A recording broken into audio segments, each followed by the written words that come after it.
Meskipun sedang berhadapan dengan situasi pandemik COVID-19, tetapi kehidupan seharian masih perlu diteruskan dengan mengamalkan normal serta norma baharu. Bagaimana pula dengan pendidikan untuk anak-anak? Adakah kita sudah bersedia untuk membuka sekolah dengan normal serta norma baharu?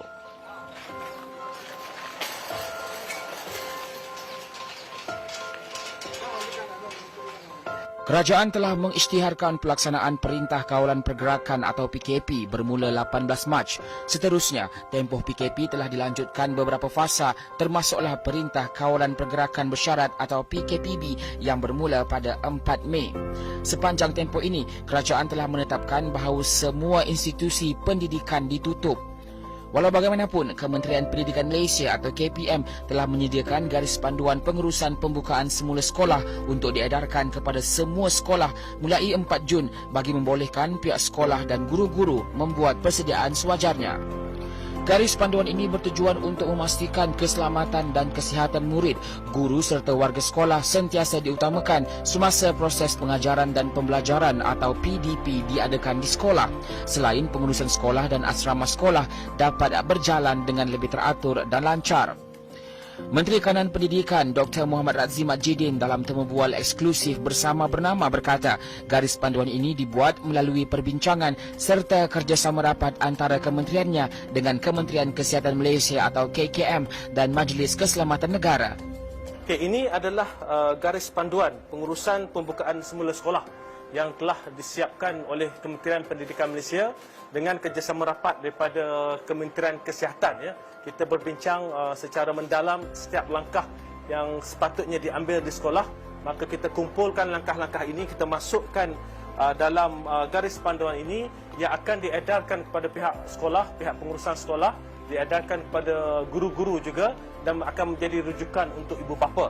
Bermula dari pintu pagar sekolah, bermula daripada pintu pagar sekolah di mana garis panduan menetapkan bahawa sampai sahaja pelajar ke sekolah, maka suhu mereka akan diperiksa dan mereka akan ditanya sekiranya mereka ada mempunyai sebarang simptom. Jika pelajar ada simptom, kena maklumkan kepada guru, maka guru akan mengambil tindakan yang selanjutnya.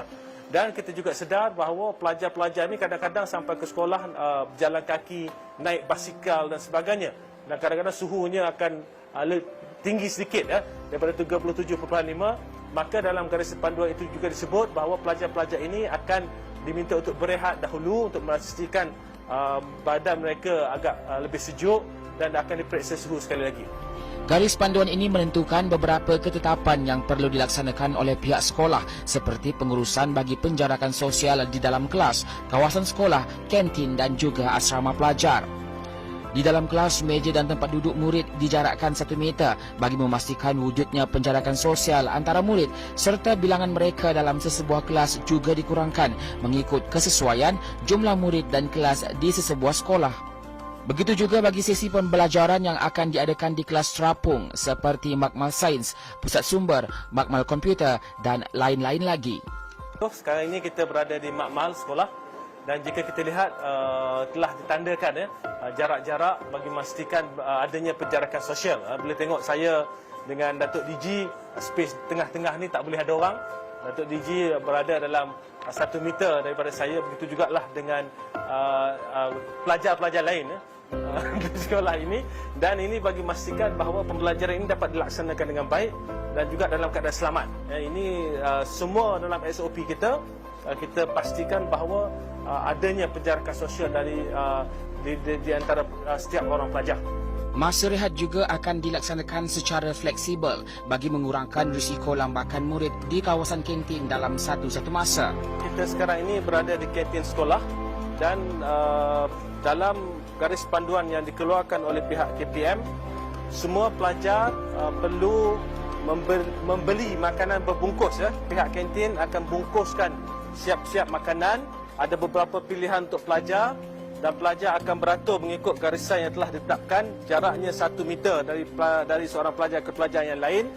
Dan mereka mengambil makanan, ada makanan ni dengan kuih dan juga air. Mengambil makanan tersebut, terus ambil makanan, terus bergerak balik ke kelas. Dan pelajar-pelajar akan makan di dalam kelas. Lepas makan mereka perlu bersihkan.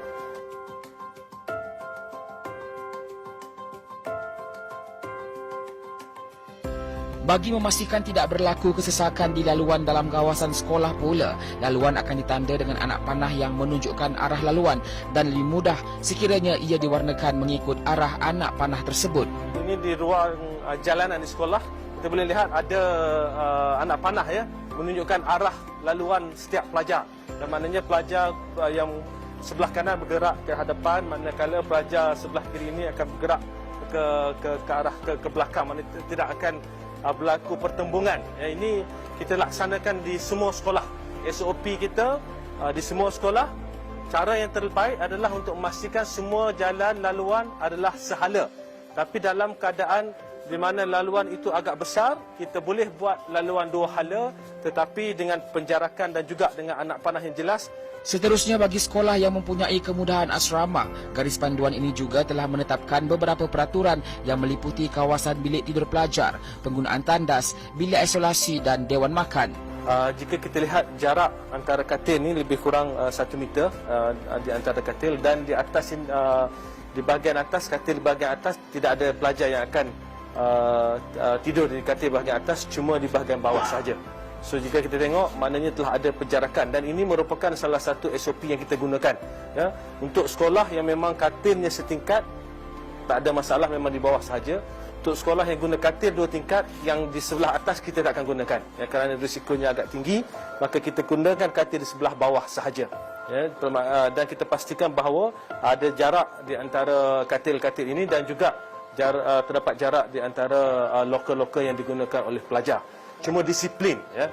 Ini guru-guru akan memainkan peranan bagi memastikan bahawa pelajar ini bila masuk dorm, walaupun katil ini jauh, tetapi mereka masih perlu memastikan bahawa jarak sosial itu sentiasa ada ya. Tak boleh nak main-main, peluk-peluk dengan kawan dan sebagainya, untuk memastikan bahawa mereka sentiasa dalam keadaan yang selamat sewaktu tinggal di asrama.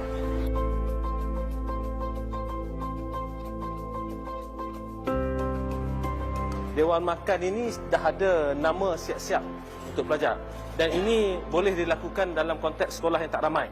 Adalah asrama yang tidak ramai, maka sekolah telah membuat keputusan bahawa setiap meja ni pelajar dah ada nama dah masing-masing. Jadi bukan saja untuk makan 5 kali sehari ya, tetapi juga untuk persediaan kelas malam, prep dia akan dilaksanakan di sini juga. Jadi dalam konteks sekolah menengah kebangsaan Tunku Husin ni, memandangkan kapasitinya ada, mereka boleh laksanakan ya. Masuk saja ke dewan makan, mereka boleh basuh tangan dulu, mengambil makanan, dan makanan di sini akan pack. Kita memang minta kantin packkan makanan tersebut, bungkuskan makanan, pelajar akan ambil makanan yang telah dipack tadi dan mengambil tempat masing-masing. Selesai makan, untuk keluar mengikut pintu satu lagi.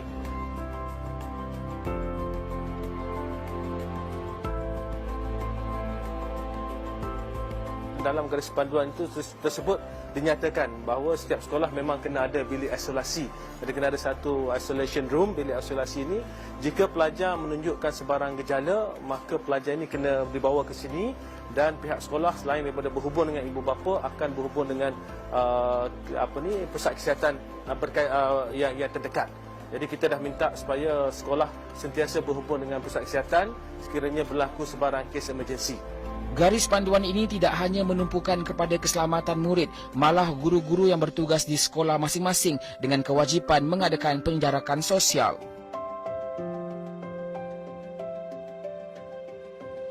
Kita lihat di sini ada satu meja guru, kosong satu, dan ada satu lagi meja guru. Jadi guru-guru tidak perlu risau bahawa mereka akan bersesak-sesak di dalam bilik guru, kerana pihak sekolah di dalam garis panduan yang kita keluarkan, pihak sekolah perlu memastikan bahawa terdapat penjarakan sosial walaupun di dalam bilik guru juga. Jadi sebab itu kita akan terus pastikan bahawa semua sekolah memastikan adanya penjarakan sosial. Guru-guru yang dipindahkan daripada bilik guru yang asal akan ditempatkan di bilik-bilik yang bersesuaian, termasuklah pusat sumber dan sebagainya. Sementara itu, Dr. Razi turut mengingatkan semua sekolah untuk mematuhi garis panduan yang disediakan ini dan melakukan persiapan rapi agar semua sekolah bersedia apabila kerajaan mengumumkan tarikh pembukaan sekolah kelak. Untuk memastikan garis panduan ini dipatuhi, pertama sekali kita di peringkat kementerian kita ada Jabatan Pendidikan Negeri, di bawahnya ada Pejabat Pendidikan Daerah. Jadi Pejabat Pendidikan Daerah akan memainkan peranan untuk memantau sekolah-sekolah, memastikan sekolah-sekolah mematuhi SOP-SOP yang telah ataupun garis panduan yang telah disediakan.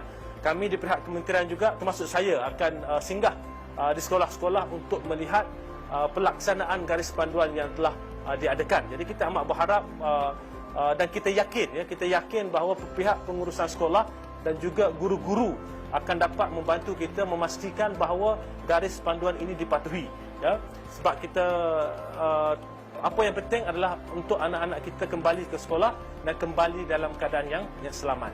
Pada hari ini masih belum ada sebarang tarikh pembukaan sekolah. Kalau yang tersebar di WhatsApp dan sebagainya itu bukan daripada pihak Kementerian Pendidikan Malaysia, ya. Kami belum menetapkan sebarang tarikh pembukaan sekolah. Kami masih memantau bersama dengan pihak KKM dan juga pihak MKN untuk memastikan keputusan untuk membuka sekolah itu dibuat berdasarkan data-data yang lengkap. Yang akan ke sekolah dahulu adalah pelajar tingkatan 5 dan tingkatan 6 saja. Ini perlu jelas, ya. Saya dapati ada ibu bapa yang risau, ya, kita buka semua sekali.